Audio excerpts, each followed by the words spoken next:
Ladies and gentlemen, I do videos every single day of my life. And, every day gets difficult because some days you just read the news and think, I don't know how much more retarded we can get."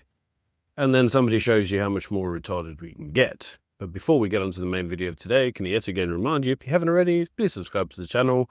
I think I deserve it because reading this news sucks. In any case, let's get on to the first news story. The High Court has ruled that Jacob Zuma must repay 28.9 million rand in state-funded legal fees dating back to his corruption cases during and after his presidency. Now, the court authorized the attachment of his presidential pension, making repayment enforceable even if he refuses to comply. Now, this is quite important because they were running a case whether or not his pension could be attached, basically on the basis that he has to live. He has to actually have money to afford food and his rent and whatever else. But now they've allowed it. And this actually is one of the largest personal legal costs recovery against a former head of state in South Africa. Because you see, the ANC generally tends to think that it can do whatever it wants. And after a certain amount of time, everybody gets fed up, including the legal system. Now, the case underscores the state's shifting approach to accountability, and that's because the courts are noticing that the public wants accountability. And so whilst politicians generally tend to act as if they have immunity from corruption, well, they're starting to find out that the citizens of the state, including the courts, they don't really feel that way. Most people are starting to feel fed up. Now, where we've also seen that is in the news today that the public protector has found that Panyaza Lesufi's crime prevention wardens were irregular and unlawful. Now, for those of you who don't know what that was, prior to the last municipal elections, Panyaza came out with these crime wardens. They were basically these kind of employed guys that weren't really trained, but they were going to go around and be crime prevention individuals. They weren't law enforcement, they weren't police. Many people said, we don't know what these people are. They're basically like prefects enforcing good behavior, or we don't know. In any case, Panyaza gave them firearms, he bought for them BMWs, there was big fanfare employed on it. And, well, it's finally gone through for judicial review, and the report issued by the public protector concludes that Panyaza bypassed proper procurement and training procedures, creating a force outside established policing laws. Now, this is a major blow to Panyaza's flagship safety program. Now, we all knew it for exactly what it was, and it was the ANC's attempt in order to try buy voters in order to give them a job. But the entire scheme was controversial because it effectively gave this quasi-policing force powers, and these individuals were effectively untrained, and everybody knew it would be a disaster because you gave untrained officers that were officers of nothing, you gave them firearms, and we all knew it was going to be a disaster. And for those of you who had noticed at the time, apparently some of the BMWs got written off very quickly, people were losing their guns, and it was just an entire disaster. Now, the finding could trigger many legal challenges, and likely many budget clawbacks, because as you know, the scheme wasn't free, and there may be disciplinary actions within the Gauteng government itself. Now, I would personally like to see a personal cost order applied against Panyaza for breaching the Constitution, because according to this report, that's exactly what he did. Now, critics are calling it another example of populist governance trumping over any form of legality in ANC provinces, because this is what the ANC does. They don't care about the law, they care very much about the vote. Now, because of that, in other news, BizTech Today reported that international mafias and transnational crime cartels are infiltrating South Africa's economy. And that's because, to a large degree, we have zero enforcement. They could see what the government does itself, and they're like, yeah, we could go there. I mean, that government's useless. I mean, they're all criminal mafias themselves. So we're mafias, and they're mafias. Let's, move there. Now, according to SARS and law enforcement sources, foreign syndicates are partnering with local gangs, must be the ANC, I suppose, in smuggling, money laundering, and counterfeit operations. Now, criminal networks are investing in South Africa as a gateway to Africa, exploiting weak border control, corruption, and failing institutions. Now, that infiltration and investing is over the long term probably going to get South Africa classed as the new Nigeria. Now, this infiltration spans ports, logistics, mining, and illicit fuel, as well as the cigarette trade. Experts are warning that unless enforcement agencies regain capacity, South Africa risks becoming a criminal haven on par with narco states. So basically, we're going to become Colombia. Now, the reality is South Africa cannot regain its capacity in terms of enforcement because it's been hollowed out by the ANC, who hollowed it out in order to avoid any form of accountability in the rubbish that it gets up to. Now, one thing that the ANC is trying to get a hold of is food inflation, because Cyril Ramaphosa publicly urged supermarkets and food retailers to lower their profit margins and help combat soaring food inflation. Now, food inflation in South Africa is commonly being caused by ANC mismanagement of the economy, which has caused higher inflation. And Cyril's answer to this isn't that the government should reverse any form of policy. It's that basically supermarkets should make less money, and they should bear the brunt for his policy mishaps. I mean, this is stupid. Now, Cyril was speaking at the 7th Social Justice Summit. So the minute I read the word social justice, I thought, oh, another socialist, communist, bull rubbish event that Cyril loves to go to. Now, he declared that food is a universal human right and said that retailers must put humanity before profit. And to that, I would say, Mr. Cretin, you absolute cretin, your government has stolen more than any government in history. You have self-enriched yourselves whilst watching individuals die from starvation on a daily basis.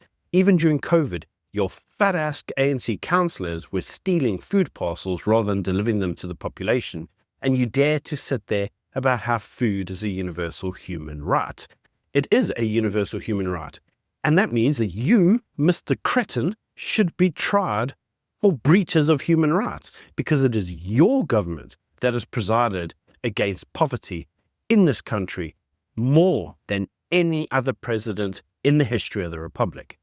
Now, food insecurity has jumped from 15.8% in 2019 to 19.7% in 2023, with millions more individuals now on SASSA recipient grants struggling to afford essentials, all because of economic mismanagement at the hands of Cyril Ramaphosa's government.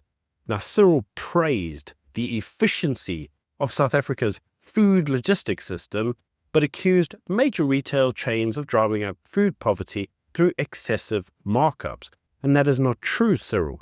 A lot of the markups have been pushed up because you have pushed up the basic wage, you have pushed up the tax on fuel, and because of the degradation in the value of the rand due to your policy mishap, food naturally has gone up in price because the goods required to make food, such as petrol and the logistics chain, has become more expensive. And we all know that because we see the fuel price at the pump. But you see, Cyril doesn't understand how economics works. And so he thinks that what they should do in typical socialist communist fashion is make everybody else pay for his fuck-ups. Now, Cyril hinted at a possible policy intervention or social compact if voluntary action doesn't follow. So in other words, the government's going to interfere. And Cyril, my guy, that's how we had this problem in the first place. You interfered in the economy and you fucked it up. So how about fuck all? Now, talking of another policy that the government enacted that caused economic hardship, let's look at the DA unveiling its major policy aimed at replacing black economic empowerment with a system of economic inclusion for all. Now, their proposed calls are for a fair procurement framework that rewards merit, competition, and innovation rather than race-based criteria. Now, the DA argues that BEE has enriched a politically connected elite whilst doing very little for poor black South Africans. And this is entirely true, with that 100 or so elites that have all been enriched, all being, well, would you know it, ANC individuals.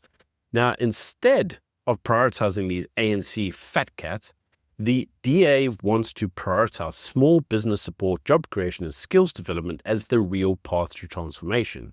Now, the announcement comes amidst the ANC's accusations that the DA seeks to reverse the gains of liberation, because that's all they could talk about. Liberation, transformation, all the buzzwords that mean bulk all when it comes through to the economic health of the country, because that's who the ANC are. Slogans, nothing more. Now, this is all intensifying the ideological divide ahead of the 2026 elections, where the ANC knows that unless they come up with some kind of lame brain idea in order to bribe the Republic, they know full well that they are going to get a bloody harding, and a bloody harding they deserve. Now, coming on to the main news story of today, I got to be honest with you, the entire thing was just completely retarded. And this is the speech given at the Nelson Mandela Foundation by Francesca, the special reporter on the Palestinian territories. Now, we knew she was going to talk, and we weren't really sure what she was going to say. Well, we know now, because she has called the US-backed Gaza ceasefire plan a forced surrender disguised as peace.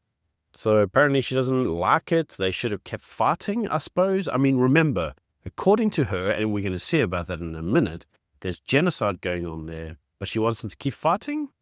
I've never known a party who says that genocide is occurring who wants it to continue. That just seems stupid. Now, she's accused the international community, particularly the United States and European allies, of protecting Israel's impunity underneath the banner of diplomacy.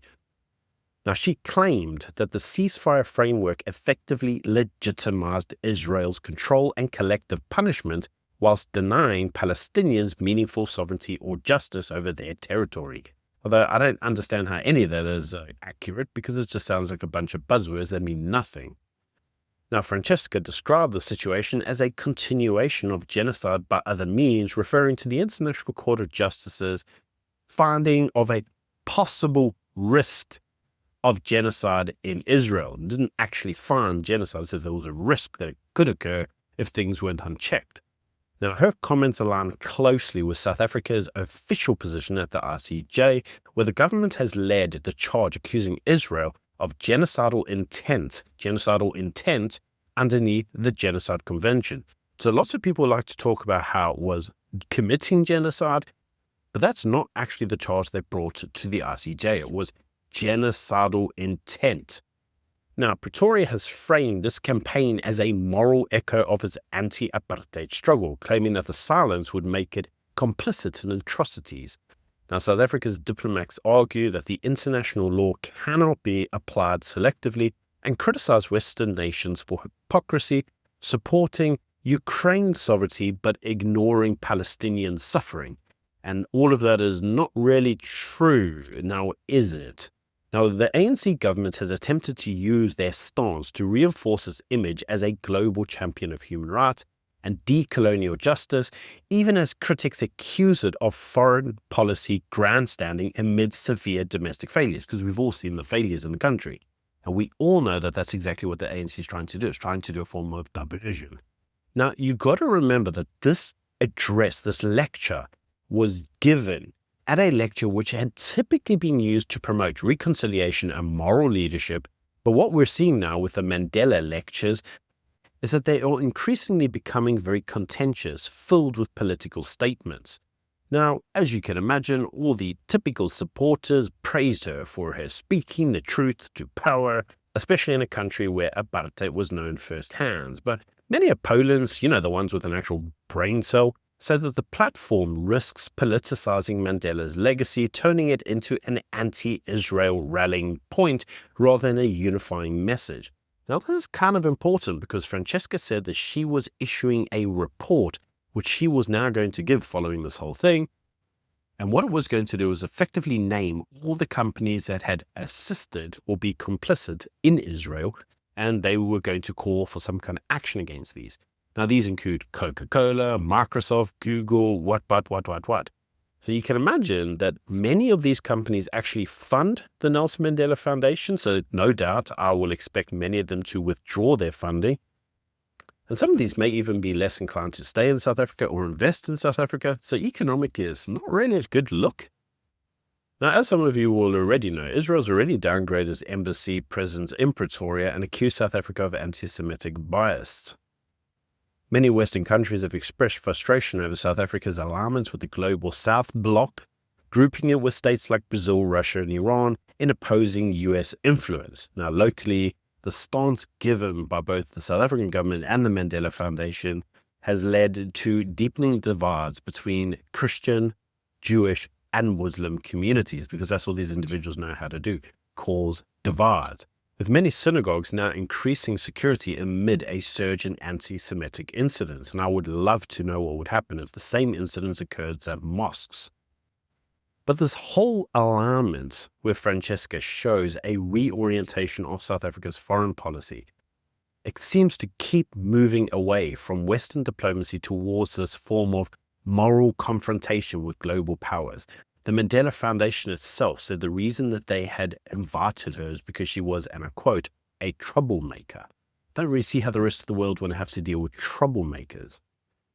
Now, where we could actually see some of this occurring in real time was actually the events that occurred outside the Holocaust Center, because multiple activist groups issued a declaration of intent against the Johannesburg Holocaust and Genocide Center.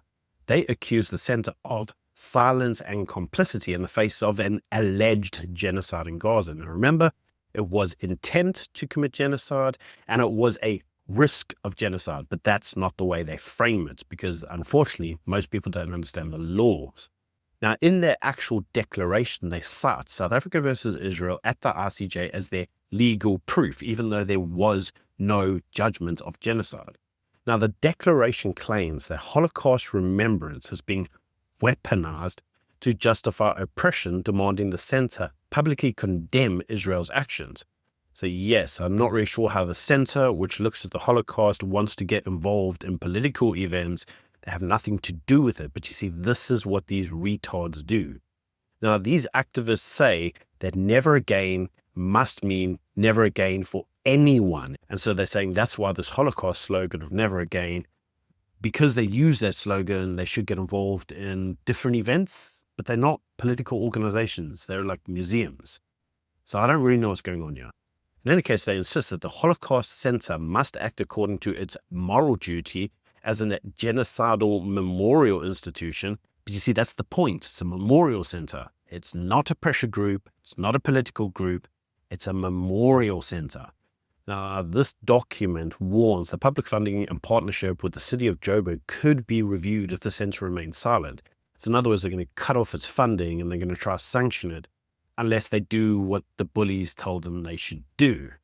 Now, the Jewish community leaders in that sector call this an act of coercion or moral blackmail, turning remembrance into a political battlefield. Now, there is a couple things that I'd like to show you about that whole event, this handing over this declaration of intent, because you see, what we actually saw were events by individuals who went there with signs that said things like, one Zionist, one bullet, in a reference to, obviously, one settler, one bullet. We saw that with a whole political palaver that eventually went to the Human Rights Court and ended up in a declaration of hate speech. That actual speech was classed as being hateful. So the question now becomes is, will this one Zionist, one bullet now become hate speech in itself, and will it be referred to the Human Rights Commission? Well, I'd love to see that. But in any case, what we are seeing is the radicalization, the Islamic radicalization of the ANC, because you see, what the ANC constantly seems to think that it can do is divert away from all its actual issues, turn it onto foreign policy issues that really have nothing to do with the country, and then weaponizing that issue in order to divert attention away from its own failures. But these are just my opinions. Do let me know what you think in the comment section below. Until next time, bye.